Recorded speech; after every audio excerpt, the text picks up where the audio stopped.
Nádherný, ohľaduplný a veľmi ľudský počin sa uskutočnil v českých obchodných reťazcoch Globus a Tesco.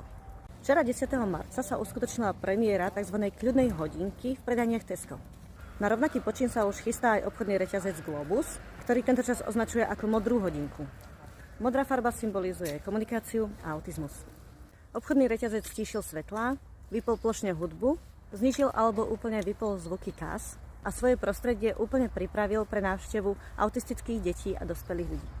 Samozrejme, tichá hodinka nie je určená len pre autistov, ale aj pre ľudí so senzorickou precitlivosťou. Rovnako je to určite vhodné aj pre dôchodcov, ako aj rodiny s malými deťmi. Pre lepšiu orientáciu sú pripravené mapy a špeciálne vyškolený personál.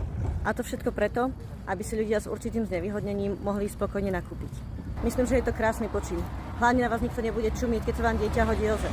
A kebyže začne aj pišťať a vrešťať, určite sa stretnete s pochopením. Je to zatiaľ raz do týždňa, 1 hodinu, ale je to malý krok pre autistov, ale obrovský krok pre ľudstvo. Takáto ľudskosť, tolerancia, ohľaduplnosť, ktorá preváži zisk týchto obchodných reťazcov, sa len tak často nevidí. A ja teda Tesco a Globusu naozaj tlieskam a smekám klobouk. A úprimne vám za nás všetkých ďakujem.